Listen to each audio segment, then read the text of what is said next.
Good evening, everyone. I'm Anne McElvoy. I'm Executive Editor at The Economist, and welcome to this Intelligence Squared event in partnership with Slack.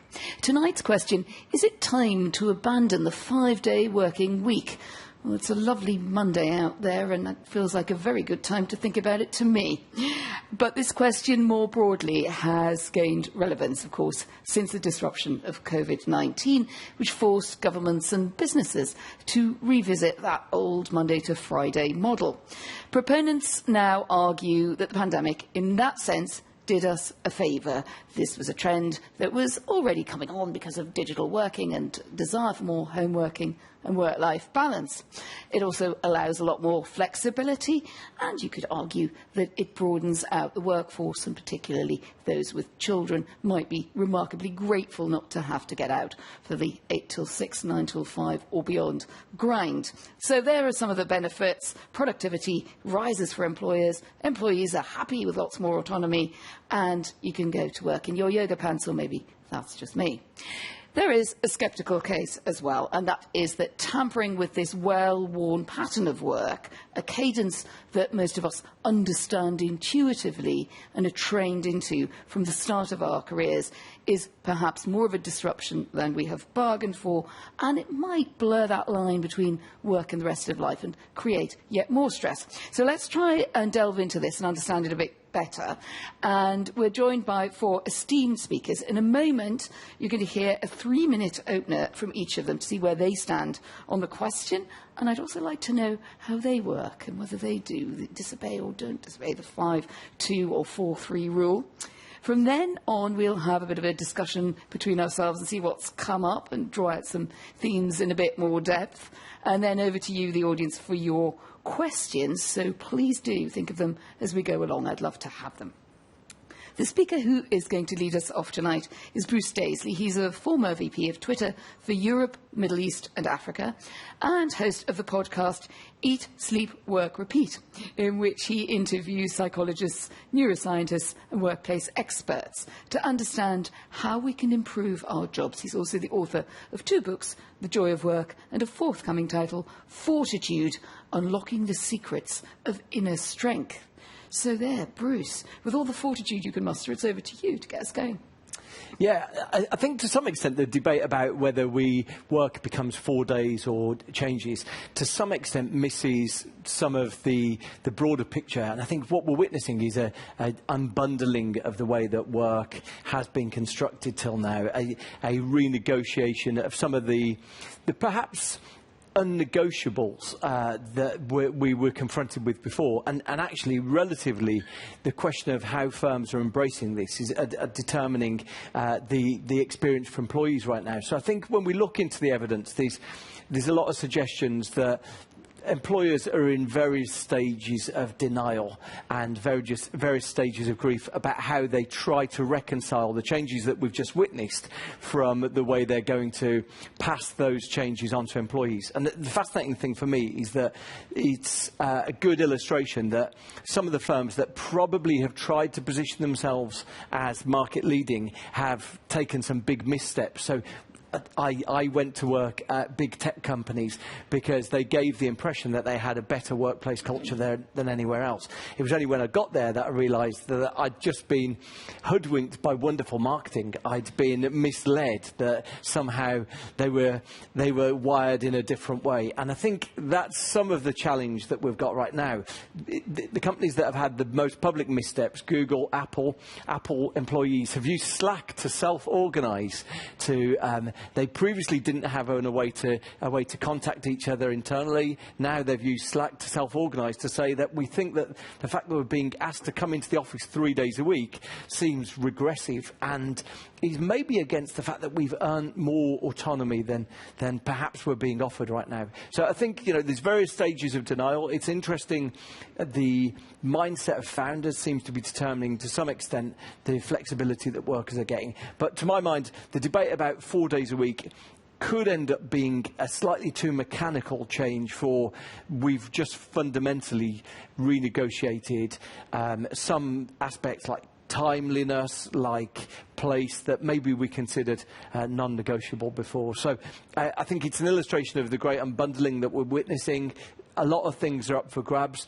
The really interesting thing is if you look into the extremes, to finish my bit, but Professor Raj Chowdhury from Harvard Business School strongly is of the belief that the norm for all elite businesses going forward will be work from anywhere. And the reason why he's convinced that work from anywhere will become the defining norm is because top talent is asking for it.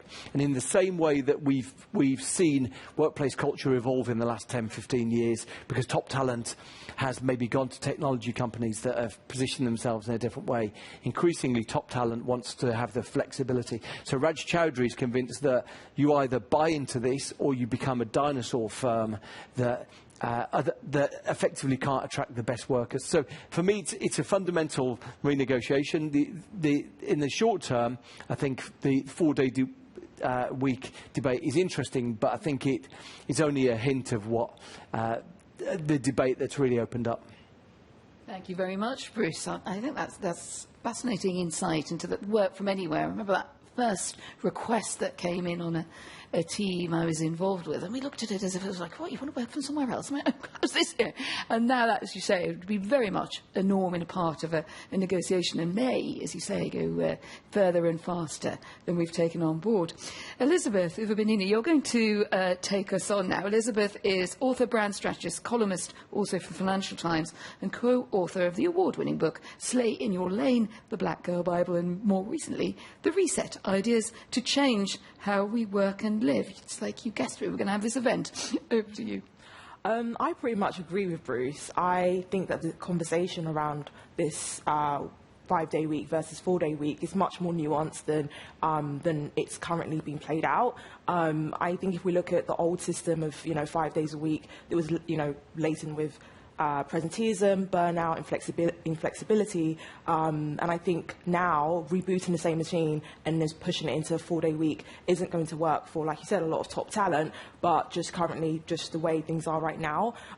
So I'm a big believer that top talent will go to where people are going to be more flexible and allow them to have, I guess, autonomy over their work. I think that was one of the things that really came out of COVID and people working from home. You can working from home or work in the office if you have a manager or management style that is essentially, quite oppressive.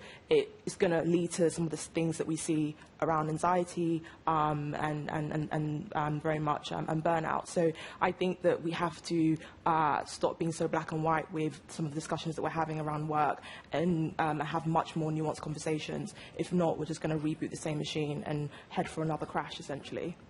Do you think there's a generational component here as well? Because I framed it, and this probably reflected my own generational experiences, like, my life would have been very different in a high-pressure job with 3 children had we been having this conversation a few years ago. But I think you're also reflecting the view of those about top talent, but emerging talent in companies. Do you think they think differently? Absolutely. I think that I think we all want the same things, but I think maybe emerging talent are a bit more vocal, and I think they're very much aware that they have a life outside of work, and they want to have a more community-led approach to how they work, so side hustles and things like that. I don't think that they see work in the same way. However, I do think that if you have 3 kids and you still have the same sorts of challenges, and you do want a more community-led and more trust approach to how you work. So I think that across the board, we're pretty much asking for the same thing. However, I think possibly emerging talent and the younger generations are just more vocal and essentially not having it, basically. They're just not having it. Yeah. Well, that decision sounds like it's been made. Carl Nicholson. Carl leads Slack's executive engagement for EMEA. He's an engineer turned technologist with a big interest in using technology to enable people to do their best work. And before Slack, Carl was co-founder and CIO at Synaptic, a digital innovation company with the goal of connecting people, process and technology to get work done. Now, Carl, that all sounds like quite hard work. But I think you also have a view that it can be a lot more pleasant and a lot less stressful if we get some parameters right and are prepared to change some things. It is. So to answer the question and to get it off my chest the first time I speak, I don't think the question really is should we abandon the sort of the 5-day working week, that sort of construct we've all grown up with, or I certainly have. To me, this is all about flexibility. And what flexibility really means isn't just whether you sit at home in your yoga pants and attend meetings all day. It really is about having the choice of when you do things. That brilliant intro you just gave me, thank you very much. Myself as an engineer, the sort of 9-to-5 pattern, although every contract I've ever had with every employer I've ever had has said that I do a 40-hour week, the truth is I very rarely did. And that's not because I'm a diligent, hard-working individual. It's simply because in technology, which is where I've been my entire career, things break after 5 o'clock and on weekends and all the rest of it. And so I realised very quickly that to be successful in tech, I needed to be extremely flexible in my approach to work, and no way was I ever going to turn around to somebody and say, I'm sorry, I'm not going to fix that right now because it's past 5 o'clock, because that was the quickest way to get fired. But back to the question, flexibility and what do we really mean by it? I think you need to enable tooling, processes, even down to the HR and the way that you write your contracts, to allow ultimate flexibility for your people. And as the great points have already been made here, it's about talent. And also it's about diversity. It's about diversity because we know in the tech industry that to create really great products and services, we need the most diverse bunch of people we can possibly find that represents, the public. And I think that's one of the biggest changes I've observed in my career. My first job was a bunch of white guys, and it was purely men. There was not a single lady in the firm. This was a software engineering company, and we all looked very much like each other, and we all grew up in very similar circumstances. You fast forward to somewhere like Slack, and it is a hugely, hugely diverse workforce. And so I think your flexibility, your working practices, the way you go about stuff ultimately has to fit that workforce and way of working. Because if you get this wrong, to Bruce's point, people will just go out elsewhere. And I don't think it is necessarily age-related. And one final point, the Future Forum, which is partly funded by Slack, tells us in a global survey that they run every quarter of knowledge workers, 95% of people right now across the whole age spectrum want flexibility in their work. So for me, it's about flexibility, not working days. It's about when work gets done. Great. We might dive into what the consequences of that are in just a moment, but let's hear from Nick, sitting next to you. Nick Snerchek is writer and academic specialising in the future of work and currently a lecturer in the digital economy in the Department of Digital Humanities, King's College London. That's probably a department that didn't exist if we'd been talking 20 years ago. He's an advocate for the 2-day work week. Hurrahs all round. And author of books including Platform Capitalism and a forthcoming book, After Work, The Fight for Free Time, which will be published, I got to say, sometime in 2023. When I get the work time to finish it, yeah. You get it done. So, yes, I think people could be fascinated by your 2-day week. So maybe start us there and then take it away from there. The 2-day work week, this is Keynes' basic idea as well, the 15-hour work week. So fit into 2 days quite easily. So it's not actually that radical of a proposition if you look back to the 1930s when Keynes is sort of talking about, in the midst of the Great Depression, what the future holds. And people often think, well, this is a crazy proposition. But he was actually just vocalizing the common sense of the time. It's interesting that we've sort of forgotten that period now. My work is all about why we need less work, despite the fact that I spend a lot of work trying to make that argument. But I want to begin here in my opening spiel, sort of 3 points of agreement. First is that I think work, particularly globally, not just talking about, say, top talent, but globally, is largely harmful to workers, devoid of dignity, monotonous, crushing, and without fair pay. Wages in the UK, for instance, we've seen more than a decade of pay stagnation. The Bank of England now suggests that that's going to continue for probably another 5 years at least. We have more and more surveillance and monitoring of workers, less and less control over their own time, and that's in a developed economy like the UK.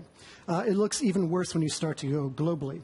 When we look at the future of work, it's largely healthcare. It's home health care in particular is the fastest growing job by a long shot. So the tech world is very nice, and I think there's a lot of interesting aspects of it, but it is a niche industry globally. The pandemic has only made things worse as well, as we know. Remote working is great in many ways, but what research shows is that people are now doing an extra shift at the end of the night. So we have to talk about the flexibility invoking more work. So my first point of agreement with, I think, everybody is that work has problems today. My second point of agreement is that nobody wants to add another workday. Nobody is advocating for a 6-day work week. Nobody is advocating for the end of retirement or anything like that. And this suggests to me that we recognize the importance of free time. So we all agree that free time is significant. And this is my third point of agreement, is we value freedom. And I think maybe where I might differ is that I think freedom fundamentally is opposed to work. I think free time is the basis of freedom. Most people, when you're in your job, you're subject to the whims of your boss. You may have some flexibility over when to work, but you don't have any say over what you're doing, the expectations, how you're working with other people. So many people have no say over their work, and they're dominated. They lack freedom by their boss. So I think most work is fundamentally unfree for most people, and that if we actually want a society of freedom, we have to reduce work. Right. That's quite a challenge. I'm going to throw that. Thank you very much indeed, Neil. And I was very pleased we ended on that, because I think we had a broadly positive view from different angles from the first three speakers about more flexible work. But Nick's view was really the only way, if you wanted to have happier, more fulfilled people, was to have them work less. Who'd like to respond to that? I think there's a lot of truth in it. I think the amount of headspace that our jobs are taking has grown and grown and grown, to the extent that we often don't necessarily perceive it. One of the really interesting things to deconstruct those weird 2 years we just had, but you'll remember sort of in the first month, where everyone was really trying to assemble what their life looked like, between queuing for a 4-pack outside Tesco's and trying to sort of work out who was going to cook the evening meal. We were trying to reassemble, but I think people recognised at that moment that they were occupying a different place in their relationships. It was a really interesting thing to observe. There was some work amongst American teenagers, and that first month of the pandemic, when teenagers exhibited closer connections to their families, their depression went down. They seemed to be in a happier state, because they'd, I think, identified the domestic part of their life was enriching for them. And I think so. We've seen those things change. The reason why so many workers now are citing flexibility as a reason why they want to change jobs is because we've actually been woken up to the fact that we were in something of a cult before, where we were getting up, we were leaving the house at 6 o'clock or 7 o'clock, we were coming home at 7 or 8 o'clock, and we were considering it as a non-negotiable, as something that was just part of having a successful job. And so the fact that those things, our domestic situation has been realigned, it does seem to be informing a renegotiation of how work sits in our lives. So I'd agree, freedom, that ability to consider that we do have part of our identity that isn't our jobs, is quite liberating for us. Elizabeth? Yeah, I think it depends on how you see work as well, because if you seek purpose in work and your work is part of your identity, then maybe two-day work week just doesn't work for you. I don't know if it would work for me. Some struggle to work out what I'll do with my other time. But I like the sound of that, but I think it depends on how you see work and how and that relationship you have with your career and purpose. I have friends who see work as a means to an end, and I have friends who are very much immersed in their work being part of their identity, and depending on where it doesn't really matter where you sit on that. I think the main thing is you shouldn't be driven to things such as having a boss that drives you to anxiety and an oppressive management style. So whatever you sit on that scale, I think you need to still feel like you're being treated as a human and with dignity. So I totally agree with what he was saying. Sure. But let's get down to what we want and the trade-offs here. I mean, if you're looking at productivity, I think the jury's still really out among any sort of longitudinal research about what productivity is going to look like in this world. And if we either work less, which was Nick's idea, or even if we have much more flexible working patterns. So we may know all the ills of the established working week, but we probably don't know what we might have to give up in terms of expectations. So, Carl, I'm going to throw this one at you. Is this really a kind of charter for people who are actually advocating really for lower growth and less competition, in which case they better come out and say so? And Nick, I'll come back to you on that in a minute, but let's get Carl's thought. No, I don't think so, to answer your question. I think, to your point, and through my own experience, I completely agree with you. I know that there were times in pre-COVID where I needed to hit the stop button to give myself brain space, or rest or freedom, to actually think about the problems I was currently grappling with work. I needed the ability to kind of take a step back and think about stuff.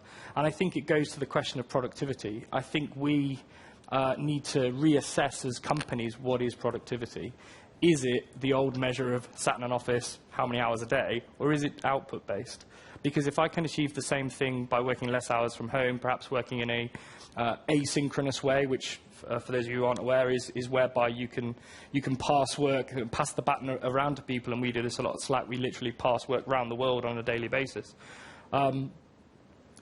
It's just a better way of working because it increases the flexibility, which means people have more freedom to do the things that they love. They spend time with their children, etc., which ultimately means, to me, they get more brain space to think about what it is they're trying to achieve. But to your point, Elizabeth, it's about your job and your approach to work. For me, I am everything. My job and me are one and the same, which some people here will probably tell me is wrong. But I've always worked places where I truly believe in what I'm doing and I'm immersed in it. That's just me as an individual. I appreciate if a job is just a means to an end to you, you probably wouldn't feel that way. So it's all about you as a company, the types of people you employ, the culture that you have, the way you go about doing your work, because it all goes into the melting pot of what's important to you.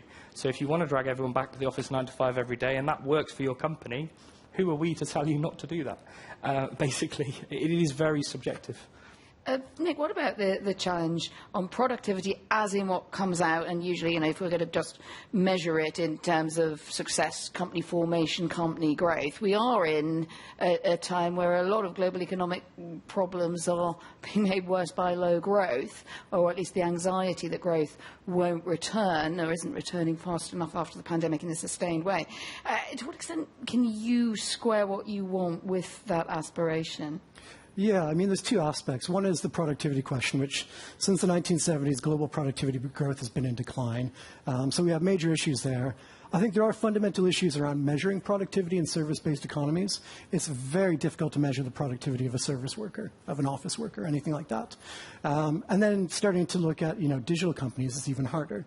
So there's issues around how we measure productivity. There's issues around a long-standing decline in global productivity anyways. I think the promise, or one of the promises of a shorter working week, is actually that it increases productivity. I know from my time doing office jobs that I spent a huge amount of time just slacking off because I didn't have I didn't have anything to do. Now compress that, 5-day working week where I had to be there in the office showing my face, along with the sort of expectation that you'd stay a bit beyond when you're supposed to go. Compress that into a 4-day work week, and I think you end up with a more productive workforce doing the same thing. So I think it can actually increase productivity. That's to the benefit of the global economy. On the issue of growth, I think there are really big issues with climate change. I think lower growth is not necessarily a bad thing. It depends on what type of growth we're talking about. I think the evidence when we look at a shorter working week is that countries that have a shorter average working week use less carbon as well. They have fewer carbon emissions. So they have a lower impact on the environment. And the estimate that I saw for the US, for instance, if the US average working week moved to the European average working week, they would save about 20% of their carbon emissions. So lower growth is not necessarily a bad thing if it saves the environment. We have to manage that transition to a lower growth, but I think these big questions about climate change have to be part of the narrative as well. I wondered if anyone wanted to challenge that, because I do think the low growth argument is a bit of a soft underbelly of what we've been talking about. It may well be true, and it is true. If you emit less carbon, you'll help the battle against global warming or global overheating. But you will also, have more difficulty funding your public services, and you will also see, as we're seeing at the moment, we have huge challenges in terms of obviously where the funding is going to come from to take our societies forward. So I suppose just a last thought. You don't have to speak on it, but anyone would like to. Is there a trade-off here? And should we be clearer about it, that some people seem to say you can be just as productive. Carl, I think you were heading there. But there does seem to be some difference here between whether you want to be more productive or not. There was an interesting thing. I spent a while in the course of chatting to different companies. I spent a while a couple of years ago, before we went into the pandemic, chatting to different organisations who had more flexibility. So companies that had no offices or were completely remote. And the one thing that struck me, that I chatted to a couple of them, Basecamp is very famous for being this sort of officeless, flexible organisation. But if you look at the underlying performance of Basecamp, it doesn't perform incredibly well. It's a company of 70 people. It gets a lot of attention, but it's really a lifestyle business. Buffer's another one that, it has this radical transparency that runs through it. All the salaries are published. It doesn't have offices, and yet it's a very low growth organisation. So one of the things that, it's a fair challenge is the question of posing ourselves is it the part of work that is unreasonable that achieves outstanding results? And it's a fair challenge. When you look at exceptionally achieving organisations, they frequently have either a unique and monopolistic business model to them, or they have an approach to people that is unsustainable. So it is an interesting, fair challenge. Elizabeth, what about the impact of teamwork and good work culture in remote working, asynchronous working, a phrase we're now going to start tripping off all of our tongues that we didn't really think about before? Is there a risk there of feeling less connected or even less committed, particularly if you're new into a company or you're more junior? Sort of the olds or the established are all fine. Well, I've known Biffy for 20 years. I can have 5 minutes sidebar with him and little jokes in the chat. But if you're new and you need a sense, or even rising in a company or an organisation, you might feel that's a bit alienating. What do you reckon? No, I agree. You can't beat human contact, and it's really important when you're starting out in your career, and as you go through your career, and as you progress, to build relationships. The world of work is built up of relationships and networking. So I think that having a culture that promotes that is even more important if we do 4-day week or work from home or remote working or anything like that. I think that it just requires a different management style and just greater trust. I think one of my experiences of when I used to work in a corporate workspace, I think there was just a real, I'm a manager because I want to progress, not because I know how to manage people well and effectively. So I think it does require a different style, and a style that means that you know how to bring people together, you know how to delegate and give them responsibility, and not feel as if there's a weird parent-child relationship in the world of work. So I think that it means that the way we use our high streets could change in terms of coming together, and what we use the spaces, how we use spaces is different, and how offices are made up. So I think that there is implications for a different management style, but there's also implications for how we use office spaces as well, and how in terms of culture. Because if you're coming in to just sit at a desk every single day in a silo, what's the point of that? But if you're coming in once a week to meet everybody in your team and build really strong relationships, and you're in the office, and you're doing like a team bonding exercise or things like that, then that's going to be of greater use and being more effective than what we have now, which is, I don't want to sit on Zoom or whatever all day on with my colleagues, but if I can get on with my work at home and when I'm in the office and I'm So you want a more experiential office. It's an interesting analogy, isn't it? We talk about that a lot in retail, that maybe the environment of a store has to change to being something more experiential, because you could also do your shopping online, but when you go into a store that you want, there's something that just got to be more dynamic as well. Sure. Who else would like to come in on any thoughts? Yes, Scott. I think this is a very relevant conversation. We at Slack all the time talk about the digital HQ. You may have seen our ads, and it's exactly this conversation. So I actually joined Slack in December of last year, and frankly, I was quite worried about it. I was joining a company a week after its acquisition. I was joining a global team. I was the first of my role in the world, so I had no prior art to really go after.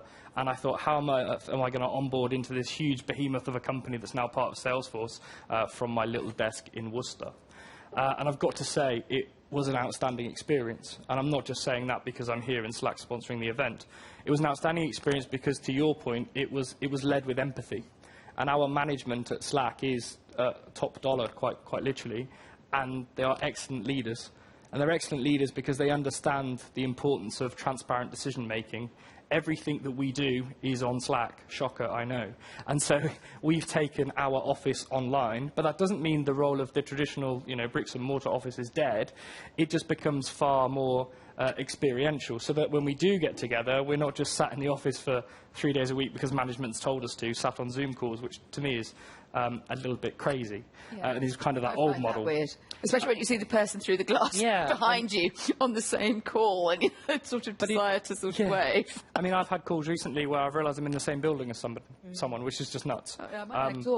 Very, very unhuman. But it is. But if you don't, I mean, can I just stop you on that point, because that's a good little example of a sort of knobbly conundrum. I can understand also why that evolves, because you think, well, you can't have a system where if you're in the office, you're in some way advantaged.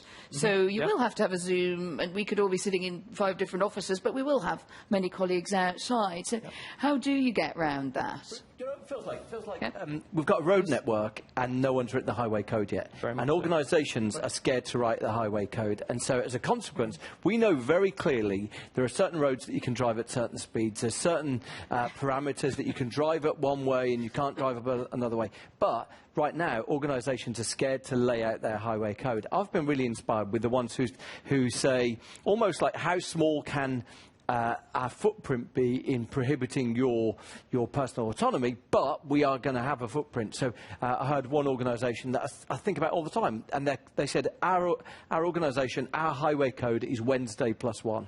And the idea behind that, then, I guess, is you might say, well, either we're going to try not to have too many meetings on Wednesdays, and we're just going to catch people in person. There's really good evidence that having a meeting-free day can be liberating for people. Or they're going to say, and the idea of Wednesday +1 is everyone in the organisation is there on Wednesday, and then we want the office to have a little bit of hum to it. So on the rest of the week, we want a few people to pick and choose. Maybe the finance team is in on Monday or whatever it is. But for me, it's like, OK, they've created the highway code. And so many, I chatted to one organisation who told me that it's similar to what you just talked about with Carl there, that when one person's on video, everyone has to go onto video. And the consequence of that, I love the idea of it, the consequence of that is that people come to the office and feel like, I could have done this at home. Exactly. And, the net promoter score for that version of hybrid work is going to be really low. That's very interesting. Nick, I'll bring you back in. Please respond to anything you've heard. But something there is maybe a more challenging point that we haven't reflected, which is, of course, if we're doing more work from home, and I know you want a much shorter but not necessarily more constrained working week. You still think there's a creativity to work. It does mean that, of course, digital surveillance is going to be coming much more into our homes. And I speak, of course, as a podcast host and audio person who knows full well the risk of leaving your little backup mic running and finding that the file is full of the sort of subsequent argument that you had with your 16-year-old about what time she's supposed to come back. But that is, just something I think we might also just be getting used to, that risk analysis. Yeah, I mean, I maybe just speak a little bit about the sort of workplace socialization, which I think is really important and really good. But, most people, they have social lives outside of work. And they're quite happy to have social lives outside of work. And actually, what they're being told to do is to spend 40 hours with people they may not like. I'm sure we've all had many colleagues that we just, despise. We don't want to spend more time with them. But unfortunately, that's part of the job. Of course not on this show. But, of course, this goes back to the freedom issue, is that you're spending 40 hours of your week with people that you have not freely chosen to spend time with. It's great if you're friends with them, but I think most people in the world they have friends at work, but it's not their core social network. It's not their core people that they want to be spending time with. If they had a free choice, they would rather be spending it with family, doing a hobby, doing something else besides socializing with a colleague that you just happen to be sitting next to. On the issue of surveillance, yeah, it's a crucial issue for the coming years. There is, massive surveillance of the gig economy, which is sort of the pioneer of a lot of these things. A huge amount of surveillance from companies like Uber and Lyft and Deliveroo. These companies tracking everything that their workers do. And now we're seeing that expanding to remote working. We're seeing it expand to office workers as well. And there is some pushback, but there's very little in the way of legal regulations about what can and can't be done. So right now, there's a real sort of arbitrary power by companies to basically surveil their workers in whatever way they want. Before we go to our questions, let's just step back a bit, and you can really, I think, panel, just answer this in your own way. I thought we should look at what would the major consequences be for society of a change, or what are they? What the way we're changing the way we work, and what might they be? Elizabeth, I thought I'd start with you and say, look, for years and years, ever since I came into the workplace, but perhaps more seriously in the last 10 years or so, equality, discrimination in the workplace have been themes. Employers have basically got the memo on that, and they need at least to be aware of what their company's values are and how they are projecting them. Does the debate that we're having today change that and enrich it, or do you think it is like the same problems exist, they just exist in a different space-time continuum in more remote working? In terms of equality and just... Yeah, I mean, basically, I do say to all of you, just answer this in your own way, because I think it's something people have their own experiences of. Do you think it changes anything bigger than sort of the future of how we work and productivity to a more kind of to the social mix, to challenges around equality and diversity that companies have been looking at for years? Yeah, I think for me it's the same thing. I don't think that changing something to a 4-day week or 5-day week changes the makeup of an organisation drastically. I think that it's the same sort of challenges you will get elsewhere in either one. So I think for me, when we talk about diversity and having a more inclusive workforce, it goes beyond the kind of binary conversation around where we work. I think it's more having a more community approach that's underpinned by trust and a much more empathetic workforce. Yeah, for sure. Bruce? There's a couple of interesting things on that. Firstly, some data in Australia where Australia publishes far more of its gender profiling. So it publishes at every level of an organisation what the gender profile is. And if you look at the industries that have mandated a 5-day return to the office or a 4-day return to the office, there's almost a direct line correlation between their lack of diversity. So it strikes... The consequence is impossible not to look at it and to think, actually, what you've seen is power of incumbency, that when men have benefited from a 5-day week in the office, they've tried to mandate a return of it. And in fact, interestingly, again in Australia, one of the firms that was very public about announcing that they were going to a 4-day week for productivity reasons, they announced that they found that 20% of their workforce didn't tell their wives that they'd gone to a 4-day week. And they were still going to the office on Friday morning, messing around a bit, and then going out all day drinking or playing golf. And so they didn't pass on this sort of premium, this gift of the 4-day week. So, there are gender elements. Also, in part of the Future Forum's research, they found that they looked at people who were excited to return to the office. And of young workers, only 20% of young workers were excited to return to the office. But it was much lower amongst women, and it was much lower amongst black workers, principally because there were lived experiences either of daily sexualisation for young female workers or from sort of hostility, under the radar hostility that they were experiencing. So anyone who tells you that flexibility isn't a diversity and inclusion issue is missing some of the big stories, I think. Great angle. Sorry, Carl, you look like you just wanted a quick word and then we'll go to questions. Would you like to just come in for a minute? You've stolen my stats. I have nothing to say. No, I do. Exactly what you just said, Bruce. I think the only thing I would add to that is me as a new parent being at home for my young daughter was, frankly, a surprise, and a nice surprise, because as a senior executive within a technology company, I didn't expect to spend much time with my daughter at all. And being there for the first, those important first year of her life is massive. And I think we won't really see the benefit of that for probably another 10, 15 years as studies come out, because I certainly didn't see my dad when I was a kid. And so for me personally, I think that's huge, for dads to be around for children, of course mums as well, means the world. You're now an apple masher at a high level. You've got that consistency just right. OK, it is time to throw ourselves open to some questions. So let's see if some questions are coming in yet. My goodness. Look at this. Oh, my goodness, you're in an active bunch. So in this case, I'm going to start taking them and throwing around the panel, and we may be, a little bit more quick fire on this one. What are some of the negative consequences that could come from moving off the 5-day week? So that's a good, bold challenge there. Nick, we haven't heard from you for a moment, so...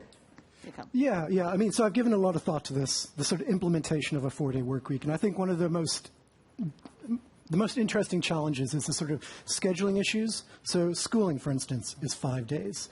Hospitals need to be open for 7 days. All these sorts of issues about, moving to a shorter working week does involve impacts on these other major institutions of society, and we'd have to work out ways to sort of reorient them in better ways. I think it's entirely possible. Historically, we moved from 6 days of working, actually, 7 days really of working, to having a 2-day weekend. We've done this in the past, and we can do it again. So it's not impossible, but it is a challenge that needs to be thought about. Further thoughts on that, Carl?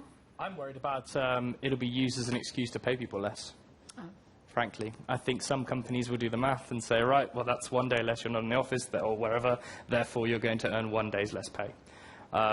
I also think the opposite could happen, not in terms of money, but I know I, as a consumer, love services, and I can get support for those services 24/7. And so one of the things I've been thinking about a lot is if we did go to a 4-day week, could we sort of stagger our workforce so that actually the business and the service of the business is open 24/7, but you as an individual are only online or working, etc., for those 4 days. 3.5-day work week. Yeah, maybe. Yeah. And actually, what would the impact of that be on the business? Because I know, as a consumer, I like to be able to call my bank at 10 at night on a Saturday. You can't do that with traditional companies. Yes.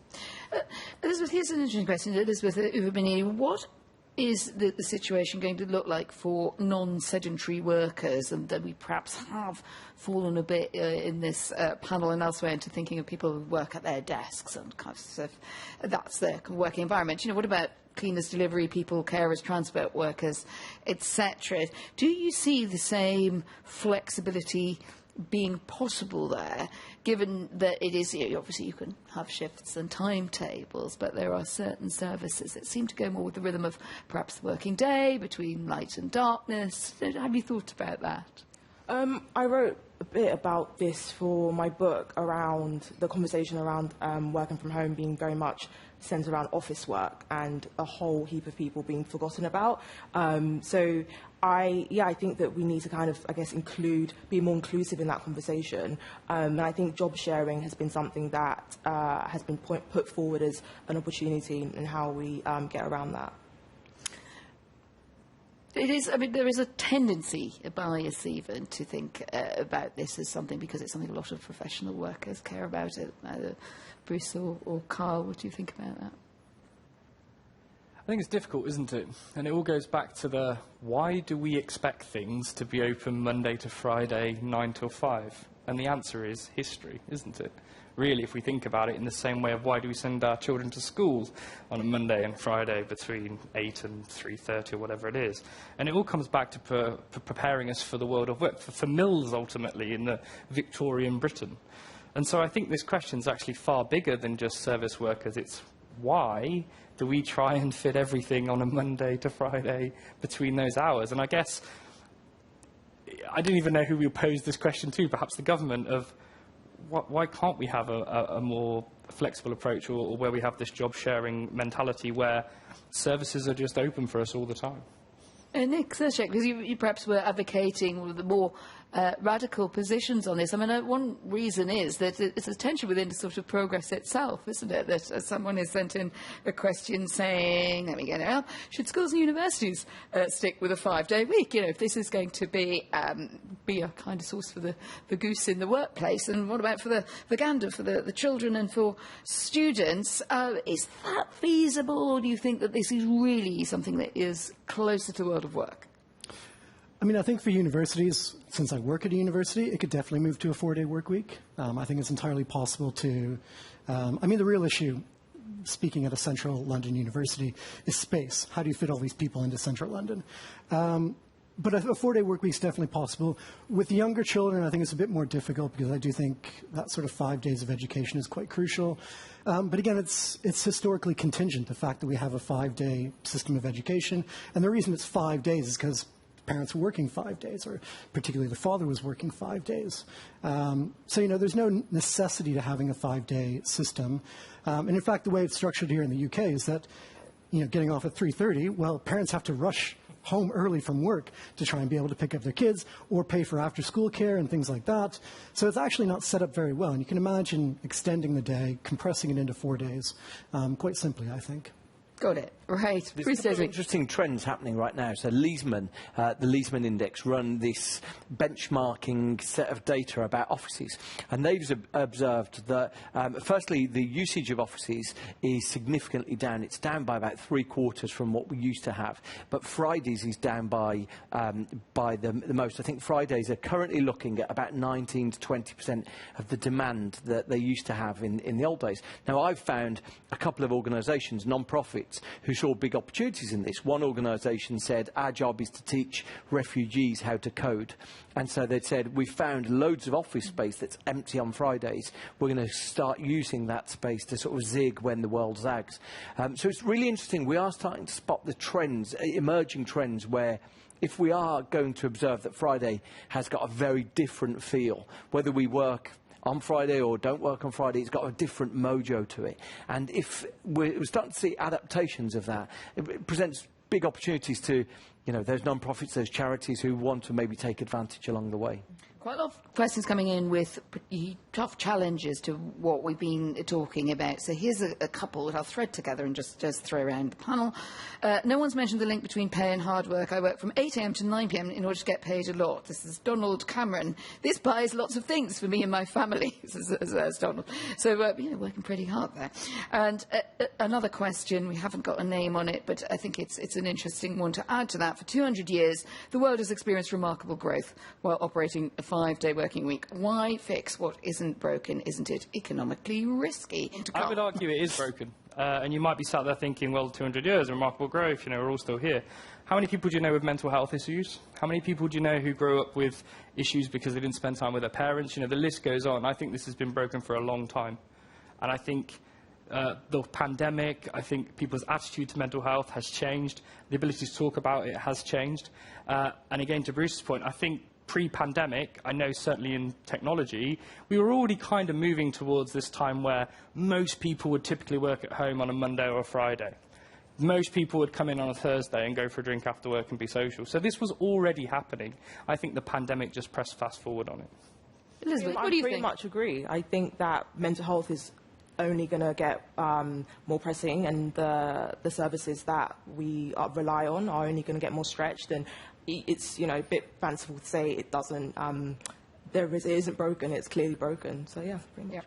Yeah. What about that Keynes you mentioned earlier, and that aspiration, Nick, to the idea and the aspiration to a much shorter working week? It's also actually there in the pre-1917 Bolshevik writers, though that might not be quite the model you're shooting for here.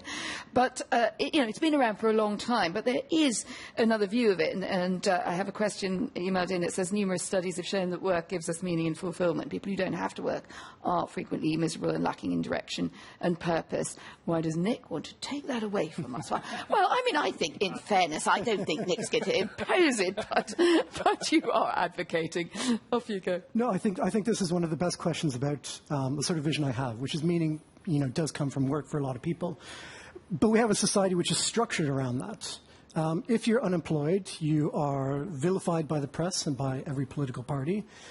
You are unable to get basic, things that you need for survival. You have to scrounge in order to be able to survive if you're unemployed.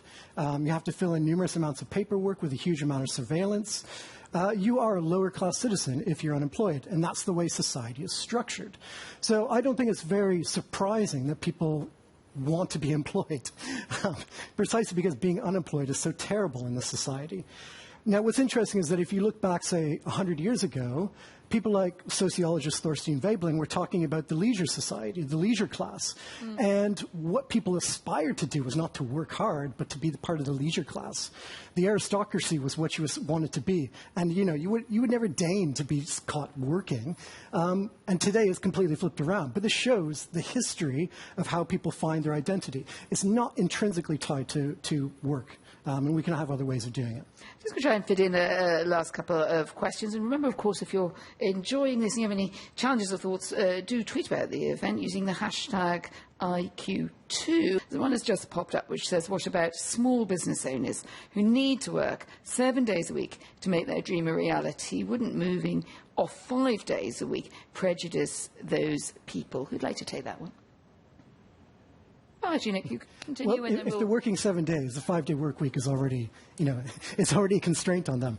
I think the issue for me is that the 4-day working week sets a minimum, and then you can work overtime if you want. You can work extra on projects that you find passionate about. The key thing is that you have the choice. You're not forced to do a 5-day working week. Any other thoughts on it? I mean, I think probably the sense behind it is being a small business owner may mean that you do have to trade away some flexibility because you just have to sort of satisfy your customers or find your niche. And there may just be, for more people, I'm looking meaningfully at Bruce here because, you started us off tonight with quite a strong advocacy of change. And I suppose the slight mood of that question was, that's never going to work for me and people I know. To sort of aggregate a couple of things from the last two questions. So the person who I presume is in consulting or management or in investment banking who says they work 14 hours a day. There's really interesting evidence. Firstly, there was a report in The Economist a couple of years ago saying that the amount of time people work, a claim to work, has very limited correlation with the amount of time that they actually work. And in fact, the more you claim to work, the more inaccurate your estimate is. Elon Musk claims to work 130 hours a week, and you spend your time sort of totting up those numbers, and you'd say two things. Firstly, it doesn't seem to be doing him the world of good mentally, and secondly, you start looking at that and you start wondering where are the hours in the day to work that amount. I mean, as a fairness, BBC trained presenter he would say that's not the case. I mean, he's fantastically driven. He's whatever people think, he's been massively successful. Absolutely. But generally, when people claim, though, from the Economist data to work 100 hours a week, generally the actual end-up figure is closer to about 45 hours a week. So I recognise that a lot of us feel like we need our taxi light on and we're working long hours. The amount we actually do is often more a distributed amount across a full day. Busted. OK. Neil Diamond says, if workers work fewer hours, they must surely expect less pay unless they can demonstrate greater productivity, or I suppose the same productivity would be a fair ask as well. Most businesses will have to employ more staff. Elizabeth, is that just something that you recognise, that there is a big ask of businesses that might not just be about changing culture, which I know was your angle a bit earlier, was, well, culture needs to change. What about practicalities? Well, I haven't run a business before, so I couldn't speak on that fully. But I do believe that businesses need to rise to this challenge. So I do think that there is going to be demand for more job sharing opportunities and people to work more flexibly. And it's not going to be, an overnight thing. So I think definitely it is a challenge, but I think this is the way that the world is going. So it has to be kind of worked on. If you're ambitious to succeed in your career, won't it always be advantageous to be in the office? I'll take that one if that's Carl's okay. going to take that one. Doesn't seem to have done you any harm anyway. Yeah, I mean, I think but I'm doing okay. there is a sense, isn't there, that there's, and we hear a lot about how is there a disadvantage for you? I think in certain companies right now there is, and it goes back to the conversation about how we manage people in a distributed, remote, flexible workforce. I think there is definitely some sort of proximity bias going on in businesses, and I think there always has been. And that's why people did used to stay late in the office, just to make sure that their boss saw them still at the desk as they left at 6 o'clock. I think we collectively as leaders need to demonstrate that that is no longer a measure of productivity or success. It's as simple as that. It needs to stop. Let's go for a final round. I think some of you have answered along the way a bit more about how you work yourselves, but I'd just like to get an insight into that, Nick. I mean, you put out there the 2-day challenge. There was a bit of a sort of grouping around and some questions about the Wednesday +1 model. So everyone's in on a Wednesday, and then the other days you can choose. Does that sort of model actually work out for you, the way that you work? And what have you learned if you have changed the way that you work? Well, so I've got 2 young children, so that's changed the way I work fundamentally. The cost of childcare in the UK is so expensive that I can only afford it for 4 days. So I sort of necessarily have a 4-day working week where my children are in at nursery. But I do enjoy my work. So I work after they go to sleep. I work sometimes on the weekends. I'm sure I put in more than 40 hours and maybe more than 50 hours. But I'm one of the fortunate few that actually enjoys what I'm doing, and I happen to get paid for it. I think the real question is what the majority of the people in the world are doing is not something that they're necessarily passionate about. And that's the real question of a shorter working week is for them. Elizabeth, you combine a number of roles. You're an author and a newspaper columnist, also a brand strategist. Are you a blitzer, or are you a spread it out over the weekend? Clock off at a set. I'm driven by deadlines, so whenever, and tend to be book deadlines. But I definitely think that just having more autonomy over the way I work and the different projects have given me freedom and just general happiness. Do I get burnt out? Yeah, still. I'm not saying that, the life on the other side is any more, free from those things. But I think that there's a real sense of purpose in how I work. And I think that means that when I do clock off or when I do, fall asleep and I rejuvenate, I feel more excited about the work I have to do. So it doesn't get rid of the things that we've spoken about today, but I think it just gives me a real sense of purpose. And I think that works for me, but it might not work for other people. Carl Nicholson, in a Slack environment, you're always on. How do you decide when you're going to switch it off? I'm going to rattle through this really quickly because I think the way Slack operates is really interesting. And to your point earlier, I think we are writing the manual, getting things wrong and trying stuff out. So I thought I'd share it because I think it's interesting for the audience. So although we have physical offices, we've taken everything online in this digital HQ approach of Slack. We do everything in our own platform. We quite literally eat our own dog food on a daily basis. Most employees, almost all of them, have the option to work remotely on a permanent basis if they choose to do so. I'm one of them. Slack's senior executive team, going to proximity bias we were just talking about, are in the office no more than 2 days a week, and the rest of the time they work from home. The reason we do that, 1, proximity bias, but 2, it demonstrates to the rest of the organisation it's okay to work from home and you don't have to do presenteeism, it doesn't matter.